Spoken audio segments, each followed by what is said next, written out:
Political science series. तो आज का हमारा टॉपिक है राइट्स। इससे पहले हम लिबर्टी, इक्वलिटी और जस्टिस कंप्लीट कर चुके हैं। अगर आपने मेरा वो वाला वीडियो नहीं देखा है तो आप ज़रूर देखिए। तो आज हम इस टॉपिक के अंदर क्या क्या कवर करेंगे। सबसे पहले हम देखेंगे इंट्रोडक्शन, उसके बाद में पॉजिटिव एंड नेगेटिव राइट्स, फिर बहुत सारे थिंकर्स की अलग अलग थ्योरी है, जैसे कि डिओंटोलॉजिकल थ्योरी है, बार्कर की थ्योरी है, लास्की की थ्योरी है, ह्यूमन राइट्स की थ्योरी है, वो सब हम देखेंगे। उसके बाद में हम देखेंगे टाइप्स ऑफ राइट्स क्या क्या हैं, जैसे कि legal right, political right, moral right, contractual rights. ये सारे राइट्स हम इस टॉपिक के अंदर कवर करेंगे। तो हम शुरू करते हैं। सबसे पहले इंट्रोडक्शन। इंट्रोडक्शन क्या? Rights are legitimate claims that help a person live freely, develop their personality and achieve self realisation. Right का मतलब सिंपली ये नहीं है कि हम जो चाहें वो कर सकते हैं, वो करने के लिए हम फ्री हैं। राइट्स लेजिटिमेट जस्टिफाइड क्लेम होते हैं जो इंडिविजुअल को फ्रीली रहने के लिए, अपनी पर्सनैलिटी डेवलप करने के लिए और सेल्फ रियलाइजेशन अचीव करने में मदद करते हैं। इसके मुख्य मुख्य पॉइंट है। Rights mainly protect the individual, यानी कि राइट्स किसको प्रोटेक्ट करता है? इंडिविजुअल को प्रोटेक्ट करता है। यानी कि हमारे पास राइट होता है कि हम अनलॉफुल डिटेंशन के अगेंस्ट कोर्ट के अंदर केस कर सकते हैं। तो ये क्या है? हमारा इंडिविजुअल को प्रोटेक्ट करता है right. They help in personal development and growth. ये हमारी पर्सनल डेवलपमेंट एंड ग्रोथ में भी हेल्प करता है। जैसे कि अगर हमें राइट टू एजुकेशन का राइट है तो हम बहुत सारी नॉलेज ले सकते हैं राइट टू एजुकेशन के थ्रू। उसके बाद हम नॉलेज से हमारी बहुत सारी हमें अपॉर्चुनिटी मिलती है। अपॉर्चुनिटी के साथ साथ हमारी स्किल्स भी डेवलप होती है। इसके साथ साथ हमें हमारी पर्सनल डेवलपमेंट के अंदर भी हेल्प मिलती है और हमारी ग्रोथ होती है हमारी स्किल्स के थ्रू। Rights are meaningful only within the society सोसाइटी। राइट्स केवल सोसाइटी के अंदर ही मीनिंगफुल होते हैं, सोसाइटी के बाहर इनका कोई महत्व नहीं होता। One person right should not unfairly harm another persons right. For example, अगर एक पर्सन के पास है राइट टू स्पीच का अधिकार है तो वो पर्सन अपने राइट्स का अनफेयरली यूज़ करके दूसरे पर्सन की फ्रीडम को नहीं ख़राब कर सकता। फॉर एग्ज़ाम्पल, वो किसी को भी राइट टू स्पीच के बाद में कुछ अब्यूज़िव वर्ड्स नहीं बोल सकता, ज़्यादा लाउड बातें नहीं कर सकता। अगर वो ये सब करता है तो उस वजह से दूसरों के पर्सन के राइट्स को हार्म होगा। Rights also contribute to social development and welfare. Right से क्या क्या होता है? सोशल डेवलपमेंट और वेलफेयर होता है। जैसे कि फॉर एग्जांपल हमने राइट टू एजुकेशन की बात कर लेते हैं। हमारे पास राइट टू एजुकेशन है। इस राइट से हम एजुकेशन लेके अपॉर्चुनिटी हासिल करके सोशल डेवलपमेंट में हेल्प कर सकते हैं और इसके बाद हम वेलफेयर का काम भी कर सकते हैं। फॉर एग्जांपल, एनजीओ खोल लिया हमने अपना और बहुत सारे जो गरीब हैं, बहुत सारे जो अनाथ हैं या फिर बहुत जो वुमेन हैं, विडो वुमेन्स हैं, उनके लिए हम वेलफेयर के काम कर सकते हैं। In modern society rights are considered universal. Modern society के अंदर क्या होता है? राइट्स कैसे होते हैं? यूनिवर्सल होते हैं। ये इसमें ऐसे क्यों लिखा है मॉडर्न सोसाइटी? क्योंकि एंशियंट सोसाइटी के अंदर राइट्स क्या थे? यूनिवर्सल नहीं थे। सबके लिए राइट्स अलग अलग होते थे। जैसे कि राजा को ज़्यादा प्रिविलेजेस मिलती थी आम नागरिकों के बजाय। पर मॉडर्न सोसाइटी में क्या होता है? अगर किसी एक के पास राइट टू फ्रीडम है तो वो सबके पास होगा। The state has the responsibility to protect and enforce right. State की ये रिस्पॉन्सिबिलिटी होती है कि वो राइट्स को प्रोटेक्ट करे और इन्फोर्स करे। Rights are not personal opinion, they are socially recognised. यानी कि जो राइट्स होते हैं वो पर्सनल ओपिनियन नहीं होते, वो क्या होते हैं? सोशली रिकॉग्नाइज्ड होते हैं।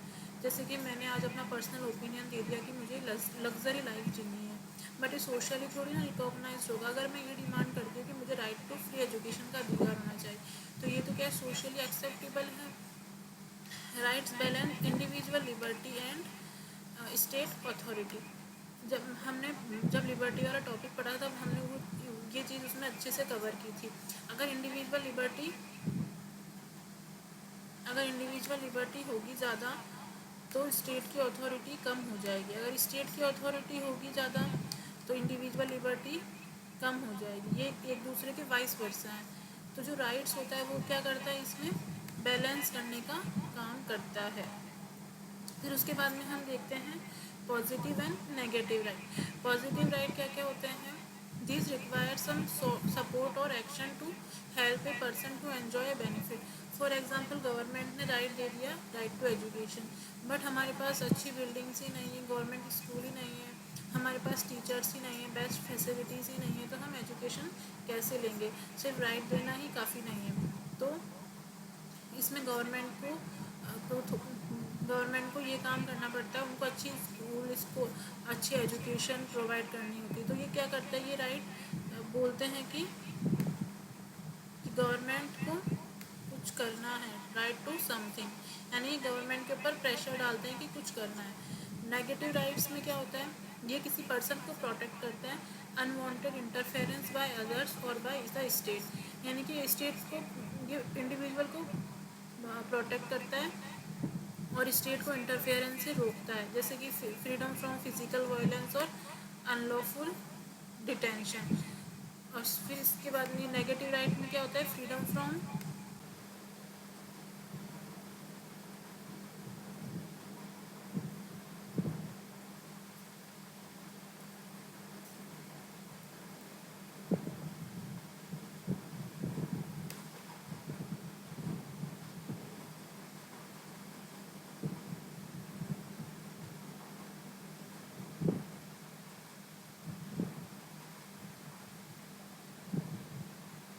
थ्योरी ऑफ नेचुरल राइट, जो कि दी गई है लॉक, रूसो और हॉब्स के द्वारा। इसका पीरियड क्या था, 17 to 18 century. Theory of natural right का बेसिक मेन आइडिया क्या है, ये जो राइट्स है वो नेचुरल है और ये बिलोंग करता है ह्यूमन बीइंग को बर्थ के साथ साथ, मतलब जब इंसान का जन्म हो जाता है तभी ये ह्यूमन राइट्स उनको कुछ राइट्स उनको पहले से ही बिलोंग करते हैं, जब नेचर ऑफ स्टेट नहीं था, जैसे कि right to live freely, right to freedom. तो तो ये होते हैं ये नेचुरल राइट्स थ्योरी का मेन आइडिया। अब इसके फीचर्स हम देखते हैं कि किसके द्वारा क्रिएट नहीं किया गया, स्टेट के द्वारा। इसका मतलब है कि स्टेट नेचुरल राइट्स को क्रिएट नहीं करता है, गवर्नमेंट आने से पहले भी ये राइट्स एग्जिस्ट कर सकते थे। अगर कोई गवर्नमेंट कल बनेगी तो इसका मतलब ये नहीं है कि उस दिन से ही हमें ह्यूमंस की जो लाइफ है वो हमें ह्यूमंस की लाइफ को राइट मिलेंगे, जैसे right to life etcetera derive from human nature. इसका मतलब है नेचुरल राइट्स ह्यूमन नेचर से अराइज होते हैं। ह्यूमन बीइंग के अंदर सर्टेन बेसिक नीड्स होती है, इंटरेस्ट होते हैं कि वो उनको राइट टू लाइफ चाहिए, उनको राइट टू फ्रीडम चाहिए। तो इस आइडिया की वजह से ही क्या आए हैं, राइट्स आए हैं। ये क्या है, एक सेल्फ एविडेंट ट्रूथ है। इसका मतलब है something that appears naturally. Example, किसी इनोसेंट पर्सन को बिना रीज़न के हार्म करना रॉन्ग है। ये बात बेसिक मॉरल अंडरस्टैंडिंग से भी समझी जानी चाहिए। फिर ये क्या करते हैं, लिमिट करते हैं स्टेट पावर को। अगर राइट्स स्टेट ने क्रिएट नहीं किए हैं बल्कि ह्यूमंस के पास नेचुरली एग्जिस्ट करते हैं, तो स्टेट की पावर क्या होनी चाहिए, अनलिमिटेड नहीं हो सकती है ना स्टेट की पावर। ठीक है, गवर्नमेंट के पास पावर है, इसका मतलब ये नहीं है कि वो किसी पर्सन की लाइफ या बेसिक लिबर्टी को मनमानी तरीके से ले सके। तो नेचुरल राइट्स क्या करते हैं, स्टेट की पावर को लिमिट करते हैं, क्योंकि स्टेट ने हमें कोई पावर ही नहीं दी, हमारे पास जो राइट्स हैं वो पहले से ही हैं। इसके क्या होते हैं, दो बेसिस हैं, तो कॉन्ट्रेक्चुअल बेसिस है और एक टेलियोलॉजिकल बेसिस है। कॉन्ट्रेक्चुअल बेसिस की कॉन्ट्रेक्चुअल जो बेसिस है उसका मेन आइडिया क्या है कि states rights unlimited original source नहीं है। स्टेट को किसने पावर दी है, ह्यूमन ने पावर दी है स्टेट को। जैसे कि हम इस सोसाइटी के अंदर हमें क्या चाहिए, सिक्योरिटी चाहिए। तो नेचुरल राइट से हमने क्या बनाया, एक सोशल कॉन्ट्रैक्ट किया है कि हमने सोशल कॉन्ट्रैक्ट करके हमने क्या दिया, स्टेट को पावर दी है। ठीक है, फिर उसके बाद में आता है टेलियोलॉजिकल बेसिस। टेलियोलॉजिकल मीनिंग क्या होता है, टेलियोलॉजिकल वर्ड का मतलब होता है पर्पस या फिर गोल ओरिएंटेटेड या फिर एंड। अगर ह्यूमन बीइंग का पर्पस अपनी एबिलिटीज़ डेवलप करना और फ्रीली रहना है, तो फ्रीडम, लाइफ एक्सेट्रा जैसे राइट्स उस डेवलपमेंट को पॉसिबल बनाते हैं। जैसे कि एग्जांपल है, right to life exist even before the government. फिर उसके बाद में आती है लास्की की थ्योरी ऑफ राइट्स। इसके मेन थिंकर कौन थे, हेरोल्ड जे लास्की।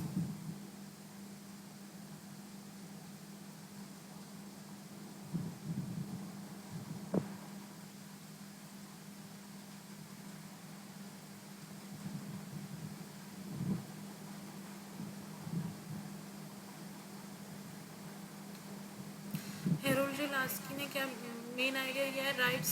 इसके बाद हम देखते हैं लास्की की theory of rights. Harold J Laski के अकॉर्डिंग राइट्स इंडिविजुअल को फुल डेवलपमेंट करने के लिए नेसेसरी सोशल कंडीशन है।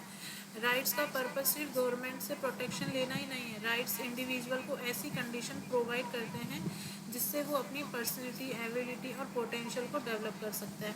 इसका मेन आइडिया क्या था, individual, state and rights are interconnected. ठीक है,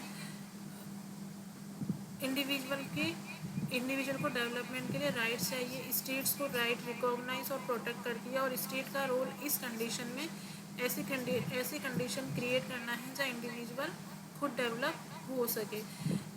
स्टेट का सिर्फ रोल क्या है, वो उन राइट को रिकॉग्नाइज करे, उन राइट को प्रोटेक्ट करे।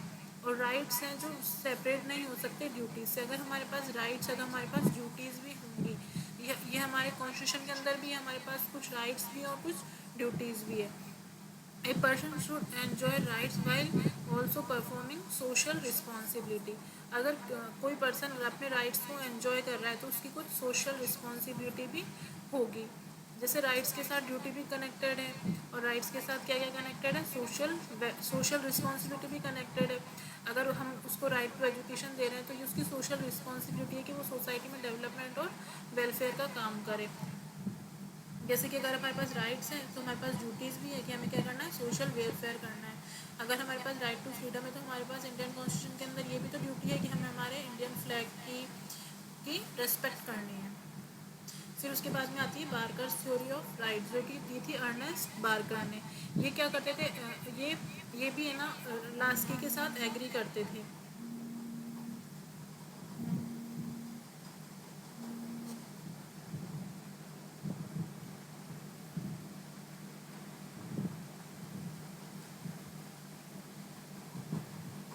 फिर हमारी नेक्स्ट थ्योरी आती है बार्कर थ्योरी ऑफ राइट्स, जो कि दी थी अर्नेस्ट बार्कर ने।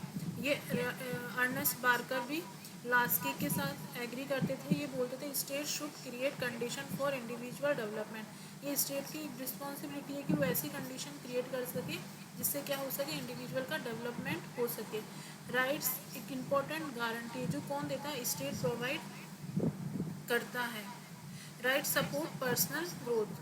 राइट, ये हमने इंट्रोडक्शन के अंदर देखा था कि राइट्स से क्या होंगे, अगर हमें राइट्स देंगे तो हम इससे क्या होगी, हमारी पर्सनल ग्रोथ भी को भी डेवलपमेंट करने का मौका मिलेगा। Rights arrive from the moral nature of human being, not simply from the state. Right should be use for personal as well as collective welfare. Right से क्या होती है, इंडिविजुअल की भी डेवलपमेंट होती है और कलेक्टिव वेलफेयर भी होता है। उसके बाद हम देखते हैं Kantian deontological theory. Immanuel Kant ने दी है ये कैटेगोरियल इम्पेरेटिव। इसका मतलब क्या होता है कि अगर एक प्रिंसिपल है वो किसी इंडिविजुअल पे अप्लाई हो रहा है तो वो क्या होगा, वो सब पे अप्लाई होगा। डिओंटोलॉजिकल का मतलब क्या होता है, ड्यूटी बेस्ड एथिक्स। यानी कि इस थ्योरी में एक्शन को मॉरली राइट या रॉन्ग डिसाइड करते वक्त ड्यूटी और मॉरल प्रिंसिपल को इम्पोर्टेंस दी जाती है।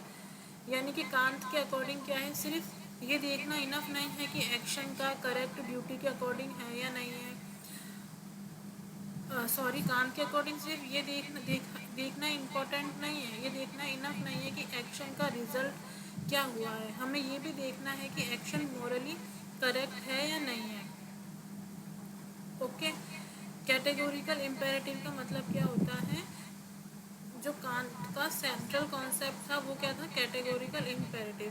हमें ऐसे मॉरल प्रिंसिपल को फॉलो करना चाहिए जिनको हम लॉजिकली एक्सेप्ट कर सकते हैं कि everyone should follow them. Example, अगर मैं चीटिंग करती हूँ, ठीक है, तो मुझे सोचना चाहिए अगर सब लोग चीटिंग करेंगे तो एग्ज़ाम सिस्टम क्या मीनिंगफुल हो जाएगा। अगर ये प्रिंसिपल यूनिवर्सल नहीं है तो ये क्या होगा, मॉरली एक्सेप्टेबल नहीं होगा। यानी कि ऐसा प्रिंसिपल जो मॉरली सब पे अप्लाई हो। अगर मैं चीटिंग कर रही हूँ तो अगर सब लोग चीटिंग करने लग जाएंगे तो एग्ज़ाम का रिजल्ट फेयर नहीं आएगा। तो इसके मेन पॉइंट्स क्या क्या है, moral rule should apply equally to all rational person की। जो एक मॉरल रूल है वो क्या होगा, सब पे यूनिवर्सली अप्लाई होना चाहिए। Intention matter more than consequences, कि जो intention matter more than consequences. Can't बोलते हैं कि इंटेंशनली जो इंटेंशन है वो कॉन्सिक्वेंस से ज़्यादा इम्पोर्टेंट होता है। Action should be universalise. जो प्रिंसिपल मैं खुद फॉलो कर रही हूँ, क्या मैं एक्सेप्ट करूँगी कि ये एवरीवन, ये सब लोग करें? ठीक है। Treat every person as an end in them self. किसी पर्सन को सिर्फ अपने बेनिफिट के लिए मीन्स टूल्स की तरह यूज़ नहीं करना चाहिए। हर ह्यूमन बीइंग को अपनी इंट्रिंसिक डिग्निटी और वैल्यू होती है। तो कांट ने क्या बोला है? ड्यूटी होनी चाहिए, यूनिवर्सलाइज प्रिंसिपल बोला इन्होंने। डिग्निटी के साथ क्या क्या होनी चाहिए? हमारी इंटेंशन भी करेक्ट होनी चाहिए। यूटिलिटेरियन थ्योरी जो कि दी थी जेरेमी बेंथम ने। यूटिलिटेरियन वर्ड का मतलब क्या होता है? Usefulness, benefit, happiness. ठीक है। कोर आइडिया कहता है एन एक्शन और policy is right when it produce the maximum overall happiness. तो जेरेमी बेंथम ने उपयोगितावाद का सिद्धांत दिया था। इसके अकॉर्डिंग क्या है कि जो मैक्सिमम पर्सन है उनकी क्या होगी? मैक्सिमम हैप्पीनेस होगी और मैक्सिमम वेलफेयर होगा। इंपॉर्टेंट पॉइंट क्या है इसके? ये क्या करते हैं? फोकस ऑन कॉन्सिक्वेंसेज और आउटकम। ये इंटेंशन नहीं देखते हैं, जबकि कांट का प्रिंसिपल क्या था? वो क्या देखेगा? इंटेंशन देखेगा। बट ये जो यूटिलिटेरियन थ्योरी है, क्या देखते हैं? कॉन्सिक्वेंस, आउटकम देखते हैं। ऐसा एक्शन, ऐसा कार्य जिसके अंदर क्या हो? मैक्सिमम लोगों की हैप्पीनेस हो, मैक्सिमम लोगों का बेनिफिट हो रहा है अगर उस एक्शन या आउटकम से, तो वो क्या है? एक्शन करेक्ट है। The result is more important than the intention. Rights क्या होते हैं? इंस्ट्रूमेंटल होते हैं, मतलब they are valuable when they promote social welfare. वो राइट्स ही सही है जो सोशल वेलफेयर प्रमोट करते हैं। राइट्स क्या है? एब्सोल्यूट नहीं है। एक राइट्स को हम रोक सकते हैं अगर वो ओवरऑल यूटिलिटी नहीं कर रहा है। फिर आते हैं theory of human rights. Human rights के अंदर, मानवाधिकार के अंदर क्या होता है? Rights available to every human beings. Rights क्या होता है? सबके लिए अवेलेबल होते हैं, उसका चाहे उसका कोई सा भी धर्म हो, उसकी कोई सी भी रेस हो, उसकी कोई सी भी नस्ल हो, उसकी कोई सी भी जाति हो, उसका कोई सा भी लिंग हो और उसकी कोई भी राष्ट्रीयता हो। फीचर्स क्या क्या है इसके लिए? क्या होता है? यूनिवर्सल होते हैं, ये सबके लिए अप्लाई होता है और ये सबके लिए इक्वल होते हैं। और ये क्या होता है? मॉरल प्लस लीगल होता है और ये क्या करते हैं? ह्यूमंस को प्रोटेक्ट करते हैं। इंटरनेशनल बिल्स ऑफ राइट क्या क्या है? यूडीएचआर है, universal declaration of human rights, जो कि यूएन के थ्रू आया था। और ये जो दो कन्वेंशन है, ये क्या है? इंस्ट्रूमेंट है। इन्होंने सिविल एंड पॉलिटिकल राइट्स दिए, economic and social cultural rights दिए हैं, जिसके अंदर ये सारे राइट्स को डिफाइन किया गया है। तो कार्ल वेसक ने 3 जनरेशन ऑफ राइट दी है। फर्स्ट जनरेशन में उन्होंने क्या बोला है? Civil and political rights. सबसे पहले क्या आनी चाहिए? सिविल एंड पॉलिटिकल राइट्स आनी चाहिए। फिर क्या आनी चाहिए? इकोनॉमिक एंड सोशल राइट्स आनी चाहिए। और सबसे लास्ट में क्या आता है? Collective, culture and environmental rights आनी चाहिए। कम्युनिटेरियन पर्सपेक्टिव क्या है राइट्स का? कम्युनिटी क्या होती है? इन थिंकर्स के अकॉर्डिंग क्या होती है? जो कम्युनिटी होती है वो बहुत ज़्यादा इंपॉर्टेंट होती है इंडिविजुअल्स। इनका फीचर क्या है? Individual is shape by culture. Individual किससे शेप हुआ है? कल्चर से। जो मतलब अपना जो कल्चर होता है वही हम अपने अंदर शो करते हैं। कॉमन गुड प्रेफर होता है, कम्युनिटी आइडेंटिटी मैटर। इसके थिंकर कौन कौन है? Michael Walzer. लीगल राइट्स क्या होते हैं? राइट्स क्या होते हैं? क्रिएटेड भी स्टेट के द्वारा ही किए जाते हैं, प्रोटेक्ट भी स्टेट के द्वारा ही करते हैं। किस कैसे? लॉ बनता है, लॉ से फिर क्या बनता है? राइट्स बनते हैं। हम इनको, अगर हमारे राइट्स कोई वायलेट हो रहे हैं तो हम कोर्ट के अंदर जा सकते हैं। ये क्या किस पे बेस्ड होते हैं? कस्टम पे बेस्ड होता है और स्टैट्यूज पे बेस्ड होता है। इसके लिए सिटीजन होना इम्पोर्टेंट होता है। अगर हम इंडिया के सिटीजन हैं, अब कुछ सर्टेन राइट्स ही कुछ सिटीजन्स को मिलते हैं, तो वो सिटीजन अपने कोर्ट में जाके बोल सकता है कि हमारा ये वाला राइट वायलेट हुआ है, तो कोर्ट उस पर एक्शन लेगी। इसके सपोर्टर्स कौन कौन है? ऑस्टिन है, सालमंड है, हॉलैंड और बैंथम है। इसके कुछ टाइप्स हैं। सिविल राइट्स हैं, पॉलिटिकल राइट्स हैं, इकोनॉमिक राइट है। सिविल राइट यानी नागरिकों के अधिकार, नागरिकों के पास क्या होते हैं? ये सारे अधिकार होते हैं। पॉलिटिकल राइट्स, ये सारे क्या होते हैं? पॉलिटिकल राइट्स होते हैं। और ये क्या होता है? Economic right, right to work, fair wages, reasonable working hours. Moral right क्या होता है? नैतिक अधिकार क्या होता है? ये किससे पैदा होते हैं? Conscience, morality, sense of justice. ये किस पे बेस्ड होते हैं? एथिकल प्रिंसिपल्स पे बेस्ड होते हैं। इनको क्या मिलता है? मोरल अप्रूवल मिलता है, सोशल एक्सेप्टेंस भी मिलती है। ये क्या होता है? डायरेक्टली इन्फोर्स नहीं किए जाते हैं कोर्ट से। ये क्या होता है? फेयरनेस, रेस्पेक्ट, कर्टेसी और मोरल बिहेवियर से जुड़े हुए होते हैं। एग्जाम्पल, अगर हम अपने पेरेंट्स की रेस्पेक्ट कर रहे हैं तो ये राइट थोड़ी ना, ये हमारे क्या है? मॉरल ऑब्लिगेशंस हैं। जबकि इसके लिए अभी तक कोई लॉ भी नहीं आया, तो ये क्या होते हैं? हमारे मॉरल राइट्स होते हैं। हम हमारे टीचर्स की रेस्पेक्ट करते हैं, हम हमारे पेरेंट्स की रेस्पेक्ट करते हैं, तो ये थोड़ी ना कोई लीगल राइट है, ये क्या है? Moral right. उसके बाद हम देखते हैं कॉन्ट्रेक्चुअल राइट्स। ये किससे अराइज होते हैं? जब दो से ज़्यादा पार्टी क्या करती है? एग्रीमेंट करती है। ये किस पे बेस्ड होते हैं? प्रॉमिस पे बेस्ड होते हैं, कमिटमेंट पे बेस्ड होते हैं। जैसे कि एक फॉर एग्जांपल, एक पर्सन ने वादा किया कि तुम मेरा ये काम करोगे तो मैं तुम्हें 10,000 रुपये दूंगा। तो बी को राइट है वो लेने का, क्योंकि इन दोनों के बीच में क्या हुआ है? कॉन्ट्रैक्ट हुआ है। अगर तुम मेरा ये वाला काम करोगे तो मैं तुम्हें इतने रुपए दूंगा। मल्टीकल्चर पर्सपेक्टिव क्या है कि ये इसके अंदर क्या होता है? इनका मेन आइडिया क्या था कि right should respect cultural diversity. यानी कि इक्विलिटी का मतलब ये नहीं होता कि सेम ट्रीटमेंट। हमें ये देखना पड़ता है कि क्या ये जो राइट है, ये क्या, ये जो इक्विलिटी है वो क्या वो डिज़र्व करते हैं या नहीं करते हैं। हमें ग्रुप के अकॉर्डिंग उनको राइट्स देने चाहिए। जैसे कि हमने हम जो स्टेट बने हैं इंडिया के अंदर, वो किस पे बने हैं? लैंग्वेज के बेसिस पे बने हैं। तो हमने इनको अलग अलग लैंग्वेज राइट्स भी दे रखे हैं। किसी किसी स्टेट को टेरिटोरियल ऑटोनॉमी दे रखी है। सब अलग, कुछ स्टेट्स के अंदर लैंड्स राइट हैं, कुछ को विटो पावर दी गई है। इसके जो मेन थिंकर है वो क्या है? बिकू पारिक बोलते हैं कि डायलॉग अमंग सिविलाइजेशन, यानी कि जो सिटीजन्स हैं उसके अंदर उनसे ही पूछो कि तुम्हें कौन से राइट्स चाहिए।